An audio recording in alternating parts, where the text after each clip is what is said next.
How you doing, everybody? It's Monday. It's the 29th, I think it is, of November 2010, and we had some of the details of this, or most of them anyway, come out over the last 24 hours relating to this so-called bailout that we've had, and it's an extraordinary situation. It's an extraordinary situation that you can find yourself in. It truly is. Before I start talking about it, I just want to raise something that has come up on blogging sites, and that is I've been attacked because people said that I was talking basically a load of balderdash about how much when you go to borrow a mortgage from a licensed moneylender, which all banks and mortgage companies are, that's what they are, they're licensed moneylenders.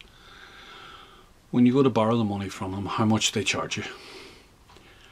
So I told everybody, and I mean, I just thought everybody knew that. It's a simple fact to me, that when you would borrow 100 units of money, after the mortgage is paid up, you normally pay back at least 2.5 times that amount of money. Now, we've ended up in an extraordinary situation where we've got very, very low interest rates. And these blogging sites all claimed that I was talking, as I say, a load of balderdash. And my notion would only apply if you had high interest rates of 11%. So what I've done is, because these people obviously don't know the most fundamental concept of money lending, and it's a thing called compound interest. And I don't know where they get their idea. I don't know where they studied maths. Everybody seems to have a problem with mathematics. Modern people. I don't know where they get it from or whatever. Anyway, what I've done is I've referred them, and I'm going to put it up so you can see it now. It's called a compound interest calculator, and it tells you the very following fact, and you can see it in front of you there. If you borrow 100 units over 30 years, which is a standard today, for the last 8 to 10 years, it's been the standard length of a mortgage in Ireland, 30 years. And if we only charge you 3%, I believe today it's 3.5% is the cheapest anywhere in Ireland, and the most expensive is between 4.5% and 4.75%. You can see what you get out the other end. You get approximately 2.5 times.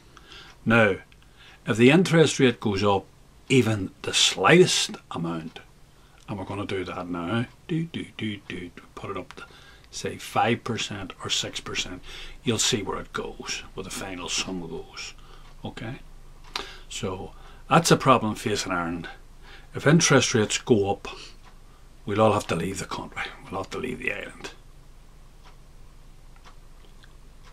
We're about to do that anyway, but we'll have to have a whole rethink if interest rates go up at all, because a lot of these interest rates were calculated, or sorry, a lot of these mortgages were calculated on tiny interest rates up between around 3%, that sort of money.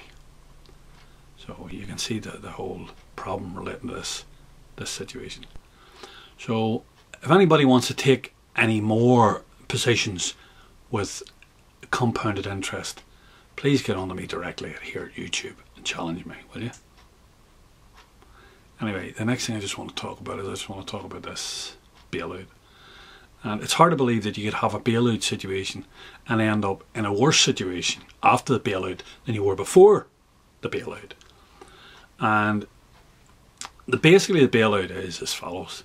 The bailout consists of 85 billion, and Ireland puts up 17.5 billion, which we're going to take out of our monetary authority, our pension fund, our state pension fund.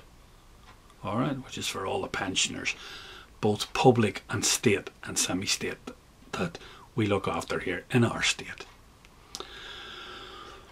Now that leaves a balance of 67.5 billion, and 50 billion. The way it's going to work out, the whole 85 billion is, contrary to what you're told that the bulk of the money is going to save the banks. That's not the case. 50 billion of it is to go to stop our government having to go back to the bond markets, because our government cannot go back to the bond markets for the foreseeable future. I have told you that. Ireland is bankrupt. Ireland will not take tell you it's bankrupt. But the people who loan money internationally throughout the world, the international pension funds, the international hedge funds, all the international money brokers who act on behalf of sovereign funds all around the world, they know that. And they are not giving Ireland any more money for the foreseeable future. Ireland is bankrupt, full stop. End of story. No talking about it, no ifs, no prevarication. Ireland is bankrupt.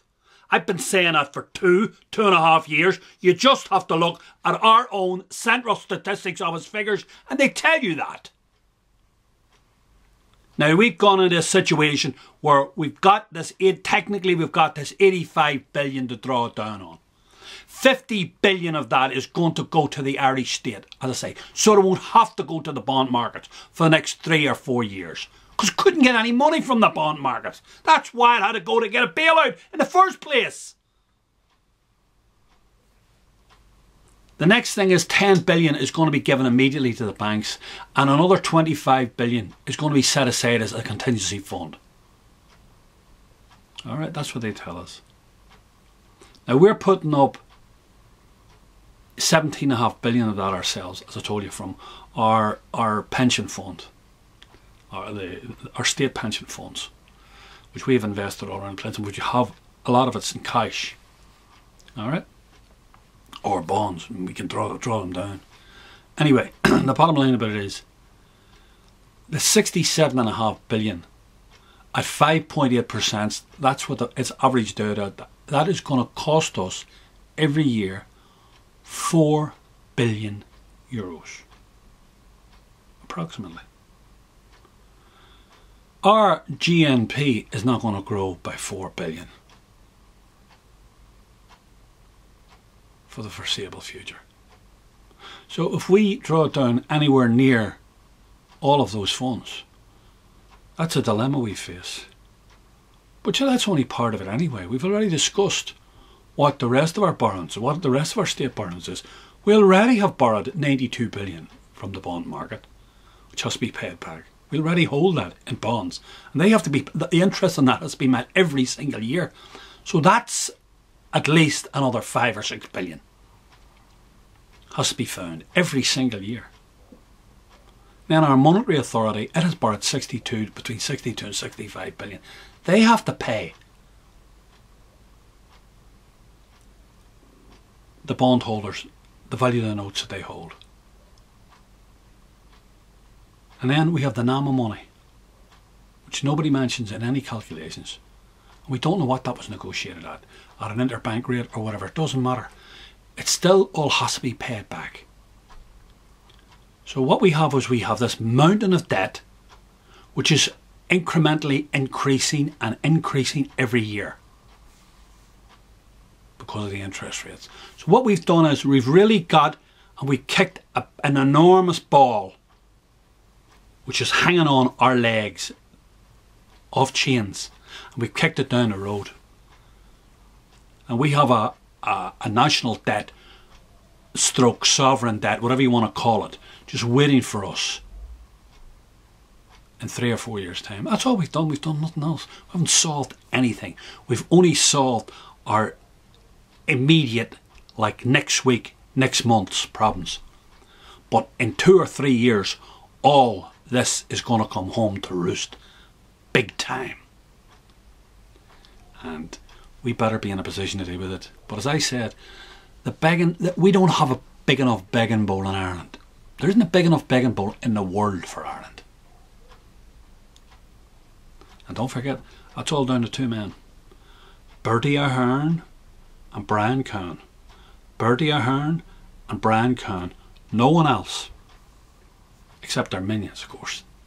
The man that runs Central Bank and the financial regulator. They only enacted out small roles in it. The people that the Irish people gave over their sovereignty to were those 2 men, Ahern and Cowan. Come the next election, we must not forget that. We must not forget that. Anyway, we'll talk more. Bye.